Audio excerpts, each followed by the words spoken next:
Welcome to another episode of the Montgomery Companies Podcast. I'm your host, Jordan Montgomery. In this episode, you're going to hear from one of the leading experts in growing referrals and strengthening client relationships. Author, speaker, CEO John Ruhlin is for real. In this episode, he unpacks the art of gift giving, growing relationships, and strengthening your brand. We're excited to have you with us.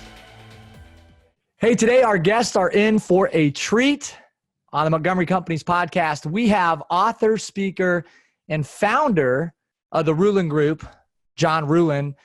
John has been featured in Forbes magazine, Fast Company, Inc., and Entrepreneur magazine. John, you're the author of the best-selling book, Giftology. You're an international keynote speaker, and you've been on stages literally all across the world. I think last time we talked, you were in Australia, just coming back from Australia after keynoting for Volkswagen, which I know is just kind of a routine thing for you to speak anywhere and everywhere. You were an all-time sales leader for Cutco Knives.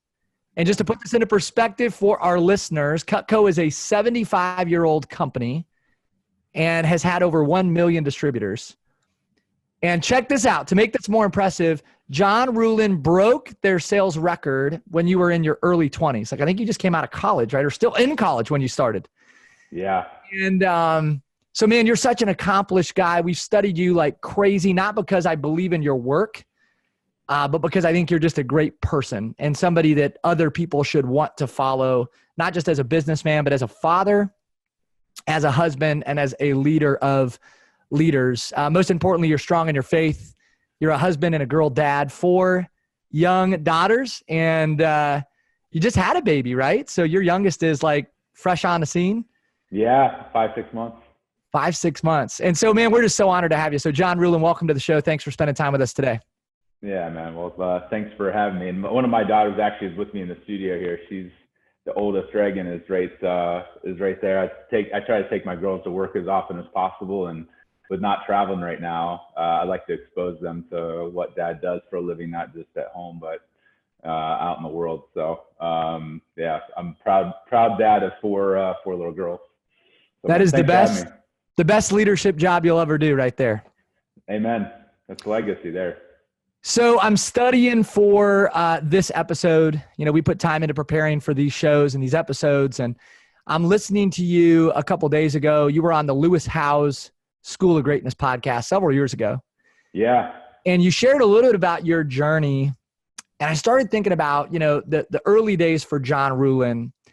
So my first question to you is, in the early days, you decided you wanted to study the topic of generosity, and you describe it as radical generosity. And today I would say you have a real obsession with radical generosity. Tell us, like, where does that obsession come from? Well, I think it comes from a lot of different things. I think when you grow up with lack, you have an interest in abundance. You have an interest in not being necessarily in a position of being poor, you know, financially or otherwise. There's a lot of different ways you can lack abundance, not just wealth. But I grew up on a farm and was motivated to want to go and not have to necessarily work as hard. Not work as hard, but I didn't want to struggle, you know, all the time. And so, you know, but my family was a good, strong family. My parents were hardworking people. You know, my extended family, my mom was one of 13 kids, so came from a huge family. But I think the trigger kind of flipped for me when I was about 20. And I went into college to go be a med student. I was going to go be a doctor, a chiropractor, because I thought they made money and I got really good grades. Like, you know, that was my ticket out of my town of 400 people in Ohio, milking goats and baling hay and all that kind of stuff. And my mentor, I had a lot of mentors along the way, but this one in particular was my girlfriend's dad. And he was this attorney who was like this super chill, calm, kind man. And when you're poor, you notice when people are generous. And I just noticed how people flocked to Paul, this attorney, because of who he was, because how he showed up. He showed up powerfully when most people would pull back or kind of protect themselves. Like, he was just this radically generous human. And he'd find deals on like, he'd do crazy stuff, like find a deal on noodles, and everybody at church the next Sunday, like 200 people would walk away with like cases of noodles. I'm like, Paul, that was like 20 or 30 or 40 grand. I'm like, what are you doing? And he's like, I just love doing that. I love the smiles on people's faces. And so I literally looked at Paul he was 60 years old, and I saw how like referrals and access and deal flow, and like it didn't matter what was going on in the world, like he was thriving, good times and bad. And it was because of his generosity. It was because of his handwritten notes and how he loved on people, not as a tactic, just who he was. And I went and pitched him, I interned with Cutco, the knife company you mentioned, out of desperation to pay for med school. And I saw Paul always giving things away. And so I thought, hey, maybe he'll give away, pocket knives to all of his clients. They're CEOs of big companies, insurance companies, financial advisor firms, all this stuff. And I'm a country bumpkin. I'm 20 years old at the time. Like it was just like, that made sense to me. I've always been able to see the angle and say, hey, I wonder if this will work. And he changed my life forever. He said, John, I don't want to order, a bunch of pocket knives. Can I order 100 paring knives? I'm like, you want to give a bunch of grown men CEOs of big companies like a kitchen tool? I'm like, I don't see the connection. And he changed my life forever. He said, John, the reason I have more referrals and access and deal flow in good times and in bad is I found out a simple truth. And that's if you take care of the family in business, everything else takes care of itself. So it was my first moment of understanding his generosity. It wasn't tactical. The knife, even to this day, we still sell millions of dollars in these silly knives. It's not about the knife. The knife is a delivery vehicle for an emotion. And people, Paul talked about like things that he had given away literally like 20 years before, people still talked about because he was the most top of mind and liked person in that community based upon how he showed up with his generosity. And like I said, it wasn't a strategy for him. It was just who he was in his DNA. It's how God made him. Like he just did that. And so I'm like, I'm going to mimic that. And hopefully in the next 40 years, when I turn 60, I have the types of relationships, the thriving business, what we call referrals without asking, the engagement of people where everybody else out there was selling for Paul. Like he didn't have any sales reps for his law firm. All of his clients in the community sold for him. And so I'm like, med school and $500,000 in debt can get put on hold. I started what we now call Giftology, the agency that helps people in small businesses from solopreneurs to billion-dollar companies think strategically and don't use gifting and gratitude as this woo-woo, like check a box or feeling, but to actually put it into action and use radical generosity as a competitive and financial advantage. And that's what literally, I just turned 40 this year. So for the last 20 years, that's what we've been teaching and helping companies execute on. Well, you're one of the best, and I think it's safe to say at this point that you're one of the leading experts on the art of gift giving and deepening and strengthening client relationships and customer relationships, but also just, relationships with friends. And in our early stage friendship, I was the recipient of a really nice gift, some Cutco knives in this incredibly well-packaged book, hardcover book, Giftology, that I'm going to ask you to talk about. You've written a book that sold millions of copies. Michael Hyatt called it one of the best books that he's ever read. And so for our listeners, number one, I'm just going to tell them to get the book. If you're in the people business, this is a must read. When I speak, I share that from the stage, not because I have any kind of a partnership with you, John, just because I believe in the strategies and the tactics. And so if you would give our listeners just a preview and maybe pick like 2 or 3 of the philosophies, John, whether it's the timing of the gifts, the way that the gifts are packaged, and if maybe you could spend a little time on price. I'd love for our listeners to hear just some of what's in the book, Giftology, that you've put together. Well, when people hear the title Giftology, even when we go on stage, there's a lot of times where people are like tempted to hit the snooze button or leave the auditorium or the arena because they're like, who gives 2 rips about gifts? Like, honestly, business leaders aren't saying, man, if I just got my gifting strategy, they wake up at 5 a.m. like, man, I got to work on my gifting strategy. Nobody cares.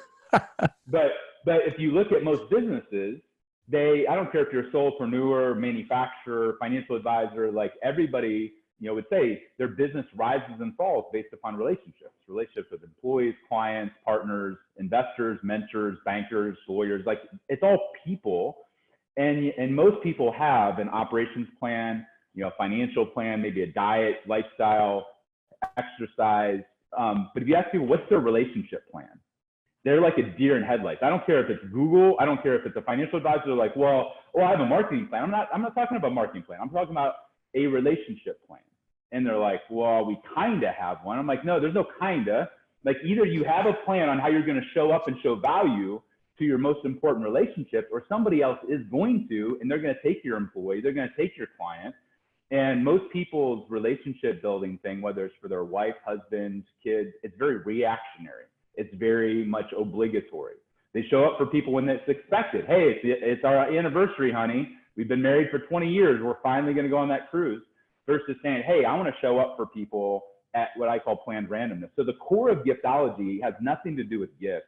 The gifts are just a delivery vehicle to transfer love and emotion and meaning to your most valuable relationships. And I chose to write it as a business book because we owned a business gifting agency. But the topic applies. I've had people write to us from Vietnam and say, I applied Giftology to my marriage and I'm a better marriage. And I'm like, because really the core level of what it is if you've read the book, The 5 Love Languages, there's 5 different ways to love on people, that God's wired us to love on people. One of them is tangible gifts. But, you know, like I talk about, the handwritten note that goes with the gift, which is words of affirmation, is just as important, if not more, than what you're sending. So a lot of times people are like, John, you're just talking about bribing people. You're just talking about sending Rolexes to people. And I'm like, yeah, you could send a Rolex, but most of our gifts, when we walk through what I call a relationship plan, the who you're sending the gift to is more important than what you're sending. And when you're sending the gift is more important than what you're sending. The what has to have all the details around it, or it's, in our Western culture, it's just another box of stuff showing up from Amazon that's going to end up at Goodwill in a year or two or in 10 minutes. And that's where people are like, oh, I did Giftology. I've done the gifting thing. It doesn't work. And I'm like, did you follow the recipe? And they're like, well, kinda. And I'm like, it's like baking bread, dude. Like you either put water and flour and yeast in, or you don't get bread. If you leave yeast out or if you leave water out, you're not making bread. And if you're trying to build relationships with people and deepen them, not just check a box and give them swag or send them a Christmas gift. If you're really trying to deepen relationships, there's a formula. God's wired us in our DNA to reciprocate to people. There's my daughter on her way to the bathroom. I love it. I love it. She's not afraid to be in, center of attention. She can work a room better than I can, honestly. Like, I've taken her on business trips. It's incredible. But great business partner. Oh, she's way better than I am. Like, she's just it's crazy. We got stories I could tell about that. But getting back to what I was talking about, like, most people, they're not following the recipe. They're not following, they cut corners and they delegate it to an assistant with no strategy. They put unrealistic budgets together. Like, hey, we made money this year. Here's 10 grand, Susie. Divide the number of clients we have, 200 by 10 grand, and send off. And they end up sending, to $1 million relationships. They send $40 boxes of peanut brittle. And then they wonder why they're not getting referrals, or they're not getting as many referrals, or they're not getting their referral agents to refer them up to their most valuable relationships. They're getting them to refer down to people that are comfortable. Because of how you're showing up for people judge all of those little things and say, do I want to refer up to them to my most valuable relationships, or do I want to just refer down to somebody? And so the core of the book is our entire methodology. It's our entire system, literally what we've worked 20 years on. And I would be a giftologist if I didn't talk about this. Like, we literally charge thousands of dollars to put together just a plan for people. And then they can go execute it. Go do your own. I don't care. You don't have to hire our agency to do it. That system, the methodology, the step-by-step, I'll give it to your tribe for free. They go to giftologysystem.com. They can go download every step. You don't even have to go buy the book. Go download the process and then go walk your team through it. And all it is a roadmap and saying, hey, if relationships matter, here are the things you need to think about if you want to have your gratitude and your gifting and your generosity actually land. And actually, you put $1 investment in, and over the next 10 years, you get $10 back. Show me where you can get a 10x return on any sort of thing that's usually tied to human beings. It's not tied to Facebook. It's not tied to anything else. It's tied to people. And yet most people, they'll do their events, they'll do their conferences, they'll drive the car that's a Ritz-Carlton, and then they do their gratitude, appreciation, and gifting at a Motel 6 level. And they wonder what's missing. That's part of the ingredients that most people aren't realizing that they're investing dollars to actually have a negative return when it comes to relationships. So I know our listeners just got so much value out of what you just shared, but here's what I want them to know about you. Like, as you share this, John, that you're not a guy that just talks about gifting. You didn't just write a book about gifting. Like, you live this stuff, and you walk it out. And you're walking it out with some of the most influential people on planet Earth, right? You're working with major Fortune 500 companies, executive leaders, professional athletes. Like, you're doing significant work. And I think part of the reason you're able to do that work in such a big way is that you're continuously unique in how you build relationships, how you interact with people, even how you think. Like, everything about you and the way that you do things is unique. And it's interesting because so much of what you do is actually very simple, but it's very unique. And so I want you to tell just two stories. There's two stories that have resonated with me. One has to do with your employees, the people that work with you and around you. And the other has to do actually with the mentor, somebody that you wanted to grow a relationship with. And there's this Brooks Brothers story. Like, you're just full of stories, and we don't have time for all of them today. Hopefully we got time for two quick ones. Could you tell us what you do for your employees? Because I know we have a lot of leaders on the call listening that manage teams or lead teams. And this just isn't about creating an experience for people that, our clients or customers are buying your products or services. This is about people that you lead. Tell us why you pay for a cleaning service for the people that work for you. Tell us about that. Well, I think everybody says they want to deliver Ritz-Carlton service to their employees. Like, oh, we're a 5-star, we're, gold, blah, blah, blah. And they want their employees, their teams, their account managers, I don't care what business or industry you're in. Like, they want to deliver the Ritz-Carlton or Four Seasons or like this, Tesla, Lamborghini service. And yet their employees have never received, if you can't deliver Ritz-Carlton service if your employees have never stayed at the Ritz-Carlton. You can't deliver Four Seasons service if they never stayed there. You can't expect them, how you treat your employees. So people are like, hey, where should I start, John, with this Giftology plan? This relationship plan. And I'm like, most people want to start with prospects. You need to start internal with your internal customer. That's your employees, your team, your staff. And I treat my team better than most people treat their best clients. I treat my vendors, my people that allow me to have a business. And I learned this from an $800 million company, OC Tanner. They buy more Rolexes than anybody else in the world. And when Rolex comes to Salt Lake City, they buy dinner. They pay for gifts for them. And I'm like, why would you do that? And they're like, we don't have a business without Rolex. We're honored to be able to have Rolex. And even though we buy tens of millions of dollars, we need them just as much as they need us. And so showing up for your people, a lot of people are like, nobody brags about their 401k. Nobody brags about their health benefits. Even when we spoke at Google, we had people wanting to work for Giftology on the side because Google will do anything to keep you on site at Google, but they won't necessarily make your marriage better. They're not going to invest in marriage retreats for you. They're not going to invest in house cleaning. They want to keep you on site.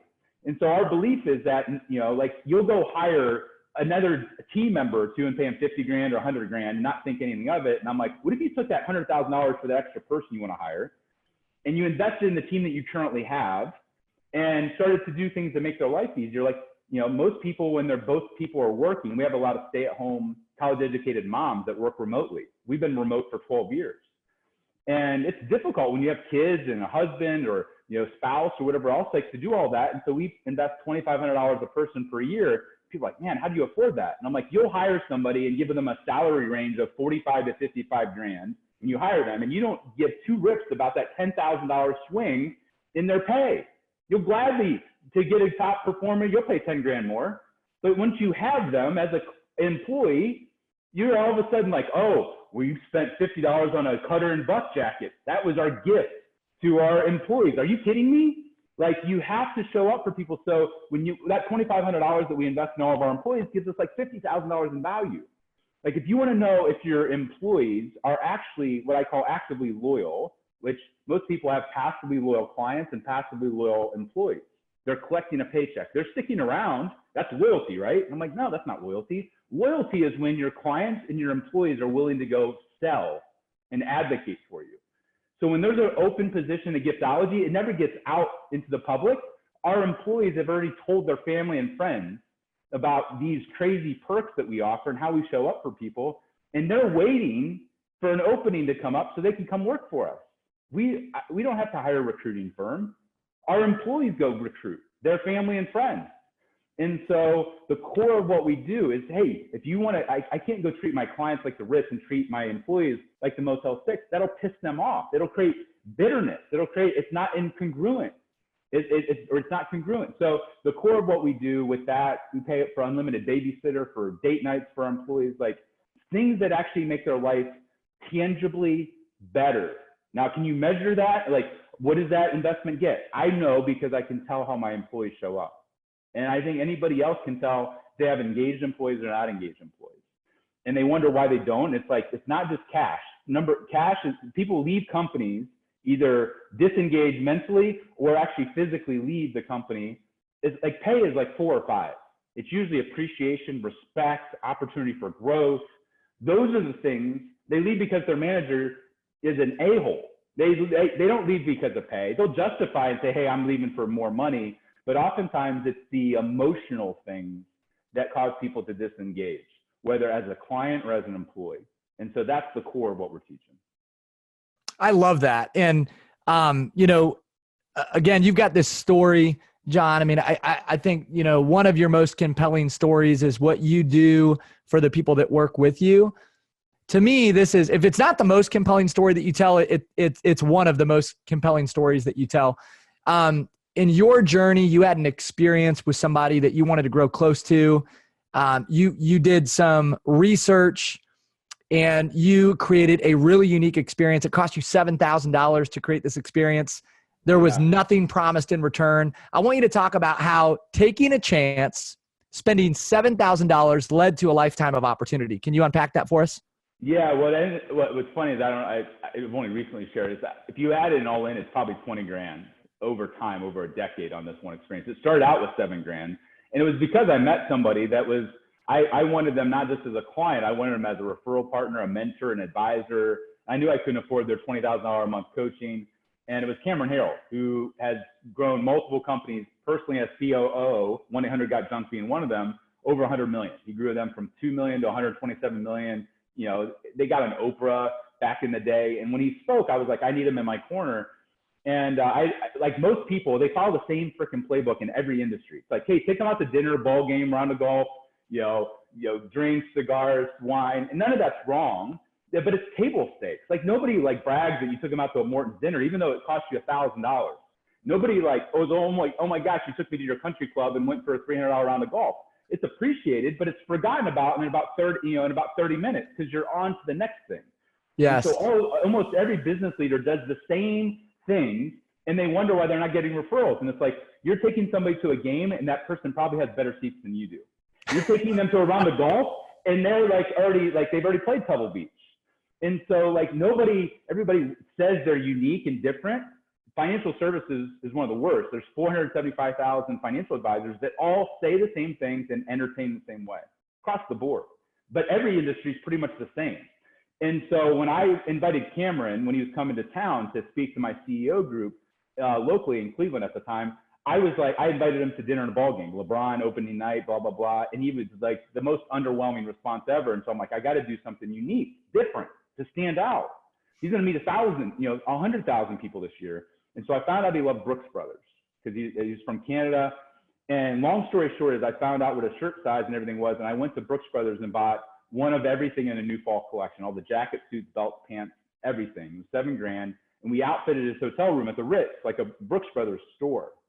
And when he came into town, you could tell like he didn't even want to go to dinner and the ball game. It was like one of those travel days from Hades. He just hated, like he just wanted to go to bed. When he went into his hotel room and came down to the lobby bar, his eyes were the size of silver dollars. He said, John, I've never had anybody treat me this way, experience this. Like whatever you want to talk about for as long as you want to talk about, I'm all ears. And we went out to dinner and whatever else. I didn't talk anything about myself. I continued for the next 5 years to send him a gift once a quarter. Built him, $5,000 knife set, $500 wine pool. It was 20 grand all in. And people were like, 20 grand for one relationship? And I'm like, I've done the math. It's literally produced a 50x ROI. My first $10,000 and $15,000 speaking gigs, long before we're 85 grand for Volkswagen to speak. We were like, Cameron would get double booked, and I didn't have a book at the time. And he'd be like, I can't do it, but you should do John Ruhlin. They're like, who the heck is John Ruhlin? They're like, he's like Just trust me. He became my sales rep. If I wanted to hire Cameron as a sales rep, I'd have to pay him millions of dollars and he wouldn't even still do it. This year, we'll invest $600,000 in gifts personally into all of our relationships. And I turned CEOs of $1 million and $1 billion clients into my own personal sales force. The reason we land the biggest stages in the world isn't because of speaking bureaus. It's not even because we're the biggest author in the world. It's because I've inspired people, not through a tit for tat transaction. Most people give gifts after a deal's done and after referrals given. And they say they're in the relationship business. So if you send a $500 bottle of wine after somebody sends you $1 million referral, you just turn that relationship into a transaction. I've inspired Cameron and guys like him all over the world to go advocate on my behalf by loving on them for years. Everybody says they play, the long game. Their long game is days, not decades. And when you show up for people consistently, no strings attached, not as a manipulation, like the reason that from a faith perspective, I'm so feel so indebted is because I've gotten grace. I've gotten my sins forgiven as a believer, as a Christian. And it was undeserved. And I think that when you can love on people, whether you're a person of faith or not, the rules, God still wired the world to when somebody loves on you, no strings attached, guess what? You want to reciprocate. And oftentimes it comes back tenfold. Maybe not even through that person, maybe through somebody else that they talk about. So the core, when people are $20,000 on one person, I'm like, show me in your business where over the next decade you could get a 50x ROI. And if you can show me where it is, I want to know, because I want to start investing there as well. But to me, investing in relationships for the long haul is how you thrive on the mountaintops. It's also how you get through the valleys. And that's the core of what my original mentor, Paul, taught me. And that's the core of Giftology, is showing up powerfully when everybody else is pulling back. John, every time I listen to you speak, I take something new. Every time I read your content, I take something new. I just took a bunch of new things from you and our time together today. I just can't tell you, man, how grateful I am. Number one, for your friendship. Number two, for your influence. And number three, for your time today. So I just appreciate you being with us. I want to send you out this way. And I want to send our listeners out this way. If you've not read the book Giftology, I'm going to say the same thing on this podcast with John that I would say if I was on any stage that I speak on. You got to get the book Giftology. It is a game-changing book. If you want to deepen and strengthen relationships, it's a must read. And then moreover, let's go one step further. You need to check out the Giftology, the gifting program that John and his company run. If you're in the people business, a great way to change the way that you grow your client base, that you retain your customers, and that you develop new relationships.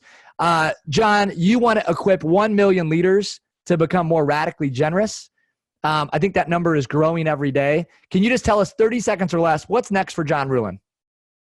I mean, there'll be future books. I'm trying to partner with Gary Chapman from the 5 Love Languages to write the book, 5 Love Languages for Business. And really a lot of it is just continuing to do what we do, which is pour into people, love on people, and build out the Giftology platform to inspire those people, whether that's through future books, through talks, or through our agency, which helps people kind of outsource and do the gifting with us. And so really it's pouring more gasoline on the fire that's already there. Well, with as much as you've already accomplished at 40 years old, I think your journey is just getting started. You have a supersized future, my friend. I'm so proud to be a small, very small part of your journey. And we will all be keeping tabs on you moving forward, my man. Hey, thanks for having me, Jordan. Take care, John. Have a good one. Bye. This has been another episode of the Montgomery Companies Podcast. Thanks for joining us. Stay tuned as we interview more great thought leaders from around the world. Next month, we've got Jeff Woods, CEO of The One Thing. You won't want to miss it.